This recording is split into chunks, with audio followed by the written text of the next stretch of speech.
حضار محترم، هموطنان دردمند و به جان آمده از استبداد و سرکوب و جنگ، زندانیان سیاسی، قهرمانان زیر حکم اعدام و مجاهدان آزادی در اشرف سه، سلام و درود بر همه شما.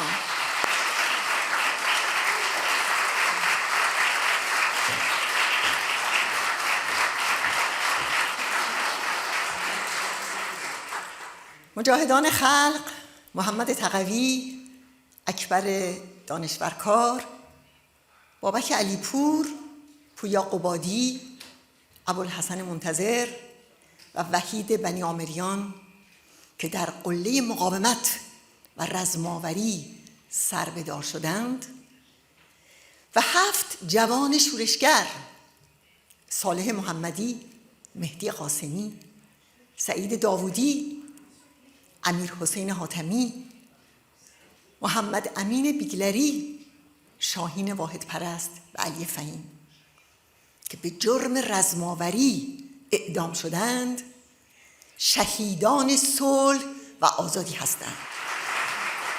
رژیم با اعدام این قهرمانان، اون هم در بحبوحه یک جنگ خارجی، نشان داد که دشمن اصلی خود را خلق به پا خواسته و مقاومت سازمان یافته می‌داند. رژیم مرگ زده آنها را سراسیم اعدام کرد تا از قدرت پوسیده خود در برابر قیام‌های بعد از جنگ حفاظت کند. اما این شهیدان آتش قیام‌ها را بیش از همیشه شعله‌ور می‌کنند. در 45 سال گذشته از جنگ 8 ساله خمینی با عراق تا 2 جنگ اخیر، این مقاومت آزادی ستان پرچم صلح و آزادی را محکم در دست فشرده و به خاطر آن قیمت خونینی پرداخته است. این شهیدان خونبهای آزادی و استقلال ایران هستند. خون پاک آنها محاسبات رژیم و بقایای شاه و آلترناتیوهای ساختگی و ضد دموکراتیک علیه مردم و مقاومت ایران را برهم زد. آری، این شهیدان خونبهای صلح پایداری هستند که بر ایران و منطقه سایه گستر خواهد شد. پس برمیخیزیم و برای این شهیدان سرفراز دست میزنیم.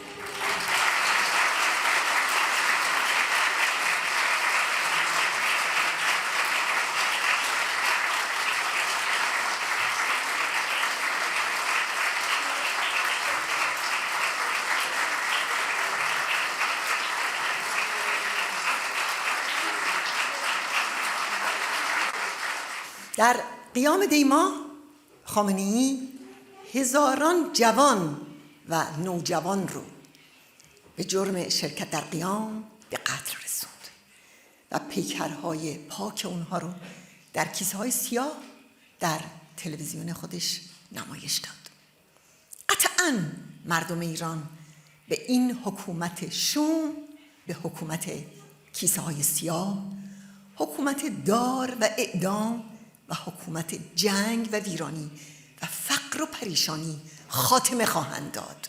مقاومتی که پرچم صلح و آزادی را برافراشته، یک جایگزین شایسته و نیروی سرنگونی، یعنی قیام سازمان یافته با کانون شورشی و ارتش آزادی است.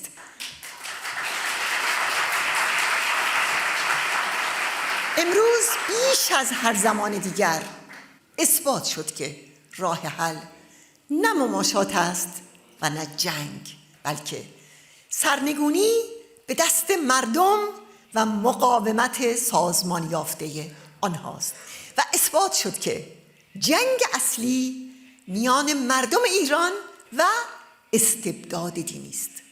برای همین است که بعد از این همه اعدام، اژه‌ای سرجلاد قضاییه به قضات خونریز رژیم دستور می‌دهد احکام مجازات را با سرعت بیشتری صادر کنند و سخنگویان رژیم نسبت به عملیات فروغ 2 هشدار می‌دهند، زیرا آشکارا از پیامدهای صلح و آزادی می‌ترسند. از پیروزی انقلاب دموکراتیک و جمهوری دموکراتیک به خود می‌لرزند. بر این اساس ما از آتش‌بس به ویژه توقف حملات به زیرساخت‌ها و تأسیسات مدنی استقبال کردیم و امیدواریم آتش‌بس 15 روزه برخلاف خواست بقایای شیخ و شاه به پایان جنگ منجر شود و مسیر صلح و آزادی را هموار کند.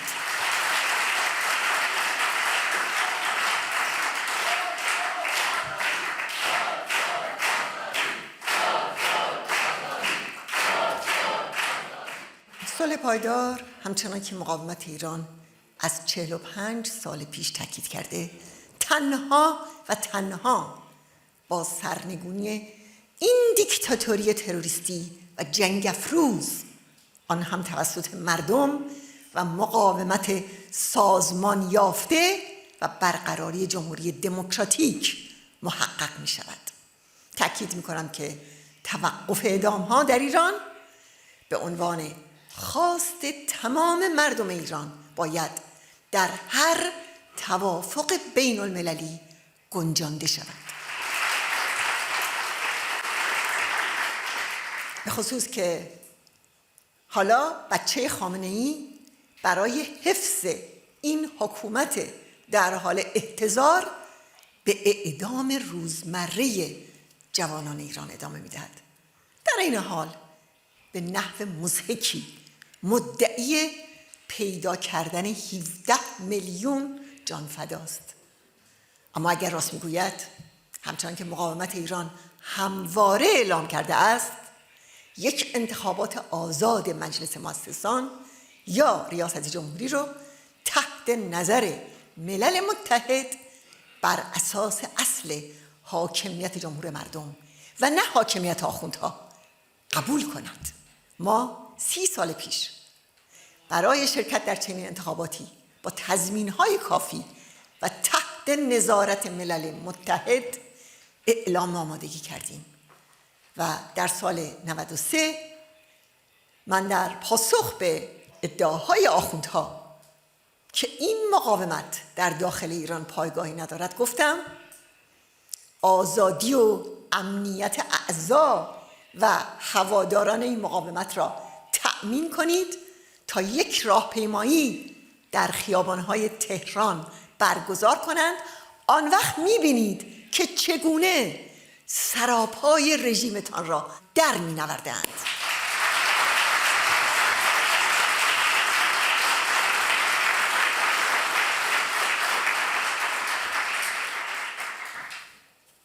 حضار گرامی، از اولین روزهایی که بیدادگاه‌های رژیم با زیر پا گذاشتن همه موازین عادلانه و استانداردهای قضای بین المللی گروه زندانیان مجاهد و مبارز رو به اعدام محکوم کردند، مستمراً در سطح بین المللی ما این احکام ظالمانه رو فاش کردیم.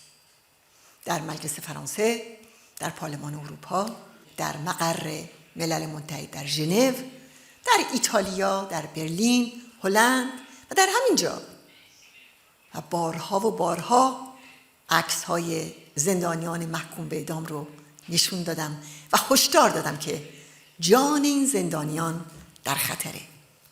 فکر می‌کنم شما بارها عکس‌های اونها رو در دستان من در همه جا دیدید. اینها یک گروه 6 نفره بودن که همه با هم محکوم به اعدام شدن. بنابراین ما یک کارزار جهانی برای نجات جان آنها را انداختیم و مثل همه این سالها گفتم مادامی که در برابر نقض حقوق بشر مردم ایران توسط این رژیم نایستید، هرگز نمیتوانید راه جنگ افروزی و تروریسم و برنامه بمبسازی اتمی این رژیم را ببندید.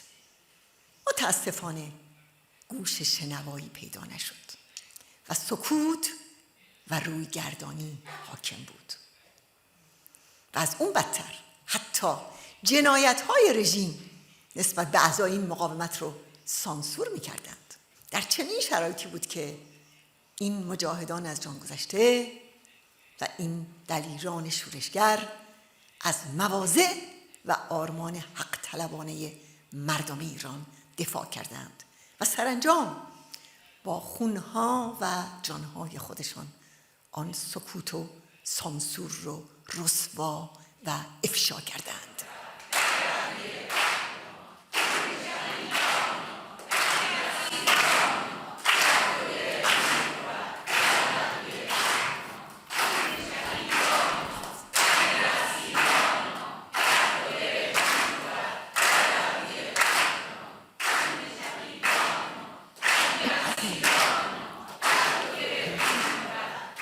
این نسل بیشمار درود که جز با زبان نبرد و قیام با رژیم سخن نمیگوید. همچنین به خانواده های شهیدان سربدار، به خصوص مادران و پدران پایدار و مقاوم آنها درود. این زنان و مردان شجاع در دوران اسارت فرزندانشون از جلوداران کارزار سه‌شنبه های نب اعدام بودند و بعد از شهادت اونها هم حتما که پرچم شرف و ایستادگی رو به اهتزاز در می آورند و خود مایه پشتگرمی سایر هموطنان در این مبارزه می شوند. با درود بر همه اونها.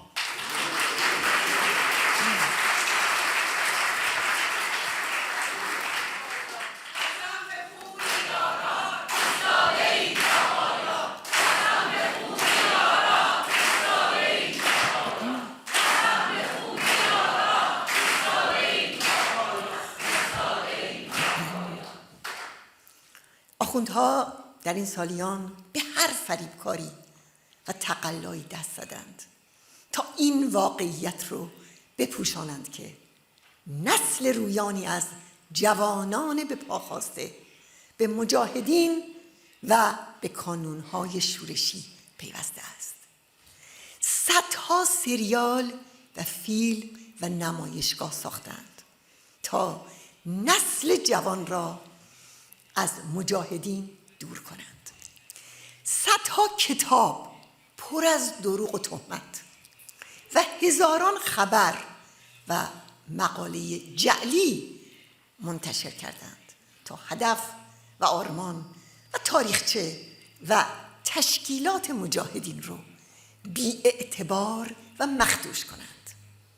هیچ زمانی نبود که تظاهرات یا نماز جمعه های ریایی اونها بدون شعار مرگ بر منافق برگزار بشه و برعکس حالا میبینند که زهرپاشی ها و تبلیغات مسموم اونها نقش برآب شده و جوانانی که در پی رهایی جامعه و کشورشون برمیخیزند گمشده خودشون رو در مجاهدین پیدا میکنند.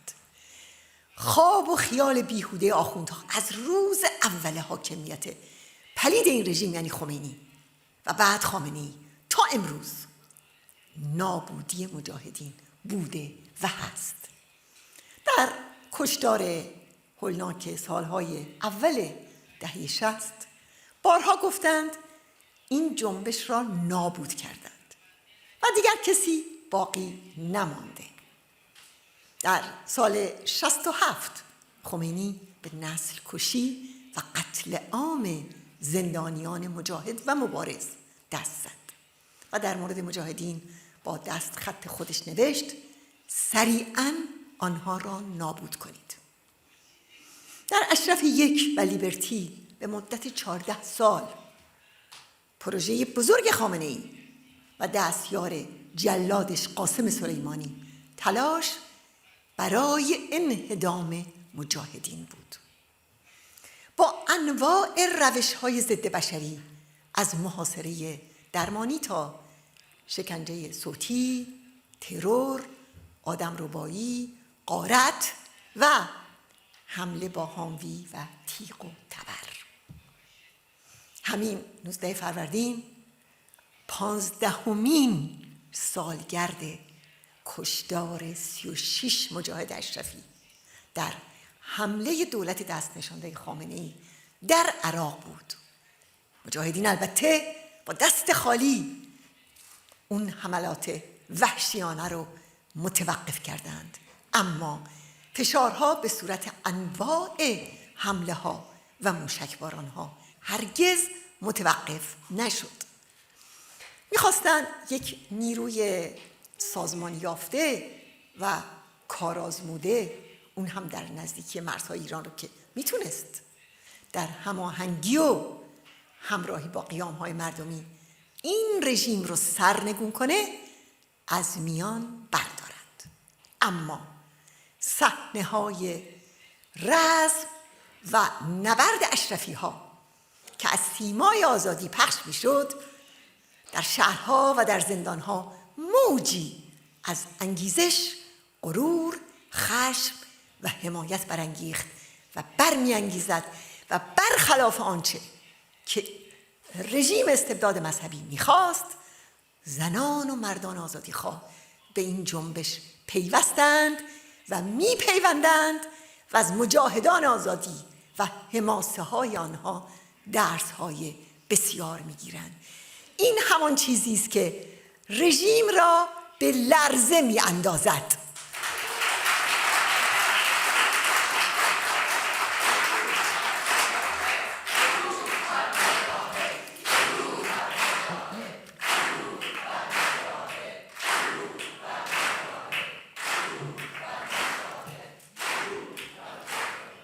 همین روزها مراسم شورانگیز مجاهدین در اشرف 3 برای تک تک این مجاهدان و شورشگران سربدار آنقدر انگیزاننده بوده که در شهرهای ایران بازتاب بسیار گسترده‌ای داشته و گفتند که چقدر به این مجاهدین و به این مبارزین سرفرازند.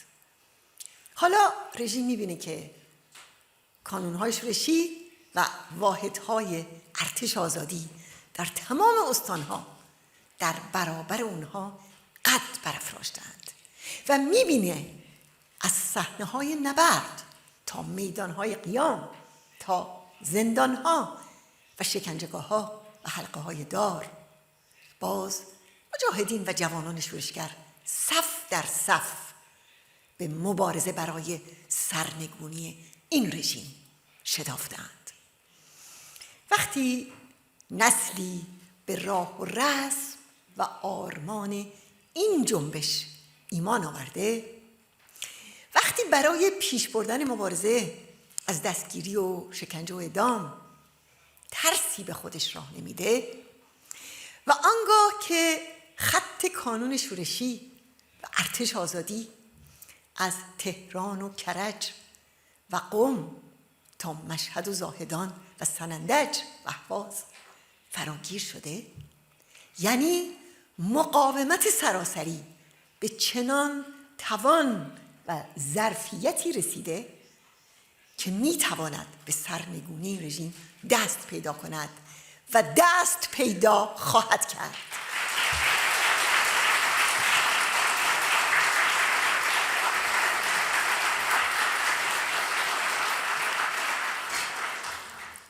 قررش آن انفجارها که هنگام تهاجم واحدهای ارتش آزادی به بیت خامنه‌ای از سپیده‌دم 4 اسفند سال 1404 تا ظهر اون روز از قلب تهران برمیخواست، صدای مارش پیروزی است. از 250 رزماور شجاعی که در این تهاجم شرکت داشتند، حدود 100 نفر یا به شهادت رسیدند و یا دستگیر شدند.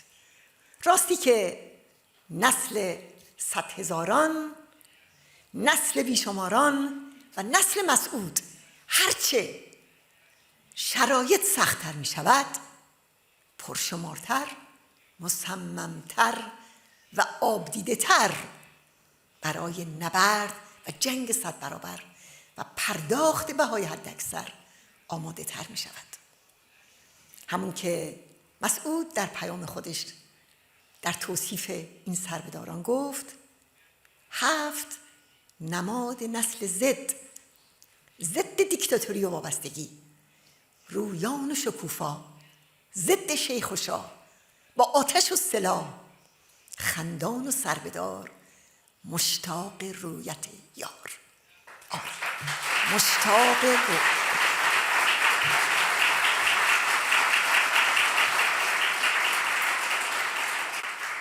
مجاهدانی که در ماه‌های اخیر سربدار شدند، از بهروز احسانی و مهدی حسنی در مرداد گذشته تا این 13 قهرمان، گواه به میدان آمدن نسل نوعی از رزمندگان انقلابی ایرانند.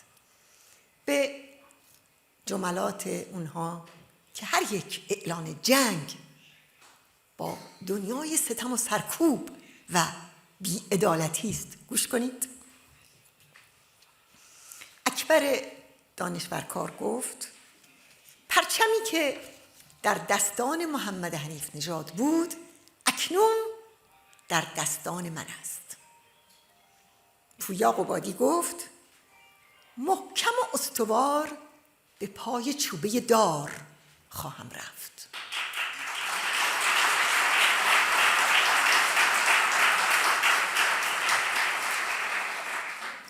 بابک علیپور گفت: به جنگ 100 برابر با رژیم ولایت فقیه بیا بیا میگویم.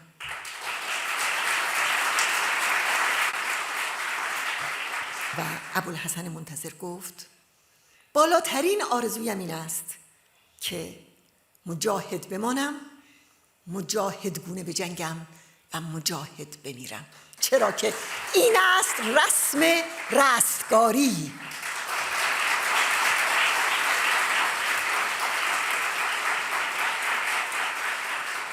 و وحید بنی عامریان که همشهریانش مردم عزیز سنقر اون رو به درستی فرزند ایران نامیده اند گفت: خوشا به جنگیدن و جان فدا کردن در راه آرمان جامعه بی طبقه توحیدی.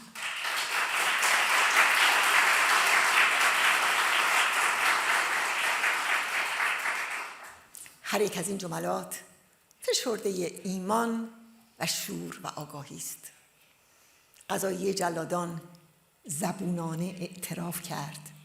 شورشگر قهرمان امیر حسین حاتمی چشم در چشم بازجویان و شکنجهگران گفته است که خواهان براندازی رژیم است و به قصد خلع سلاح نیروهای سرکوبگر به میدان آمده است.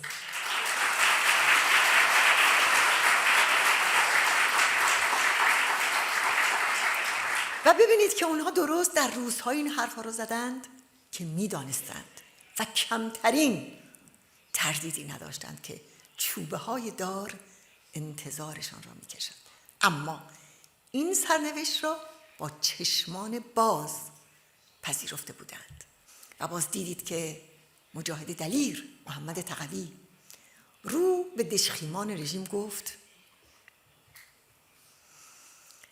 اگر امروز من را آزاد کنید باز هم به مجاهدین وصل می شوم. در کنفرانسی در اعتراض به احکام اعدام محمد تقوی و یارانش در زندان عکس هاشون رو بالا بردم. همین عکس هایی که دیدید. محمد در نامه‌ای برام نوشت: چرا چهرت در زمانی که عکس های ما رو در کنفرانس نشون میدادی مغموم بود؟ و برام نوشت: رستگاری بزرگ من اینه که گام‌های زندگیم را در اوج تعهد برای رهایی مردم بردارم و با آمادگی بیمانند به سوی سربدار شدن و حاضر بودن تا آخرین لحظه باشم. درود بر اون.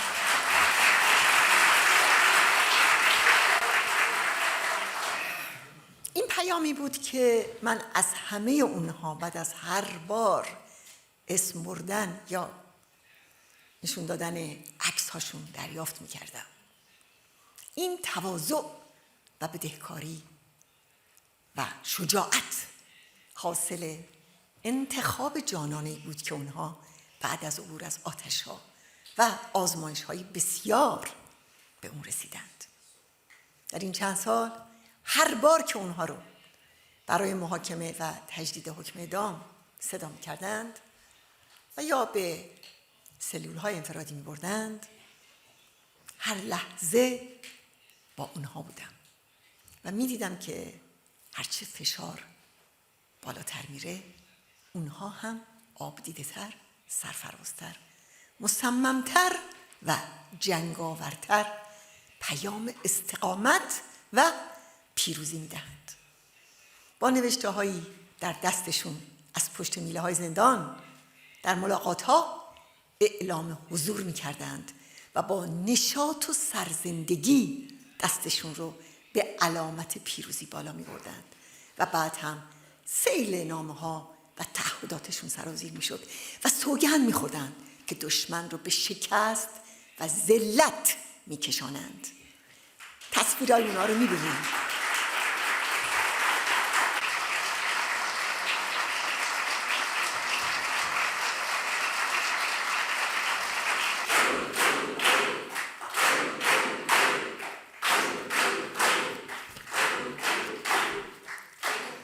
همچنان که شنیدم در وداع با یاران همبندشون اونها رو به صبر و پایداری دعوت می‌کردند و می‌گفتند چرا ناراحت هستید؟ ما به نزد بقیه یارانمون می‌رویم همچنان که تعهد داریم و شما نباید دشمن رو خوشحال کنید. ما انتخاب کردیم که تا آخرش بایستیم و به این انتخاب افتخار می‌کنیم و معلوم است که این چنین دشمن را ناامید کرده و شکست داده ایم.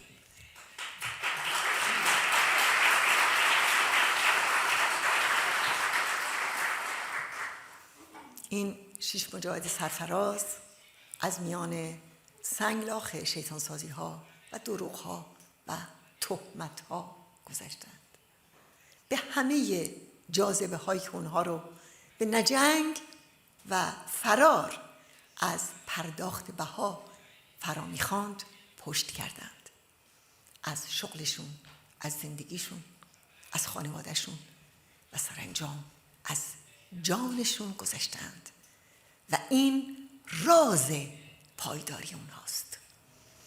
آری، خلقی که چنین نیروی شکست ناپذیری در قلب خود دارد به قدرت شکست دادن دشمن دست یافته است.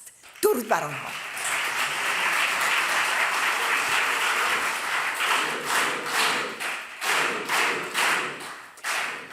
و با درود به زندانیان سیاسی مجاهد و مبارز که بیش از 2 سال است کارزار سه‌شنبه‌های نه به اعدام رو با شجاعت تمام به پیش میبرند.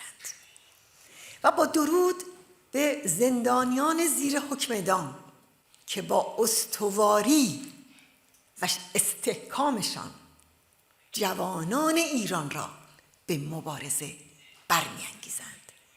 و همچنین درود به شهیدان سربدار که پیکرهای پاکشان بر بالای دار درفش سرخفام قیام بزرگی است که در راه است. سلام بر شهیدان، سلام بر آزادی.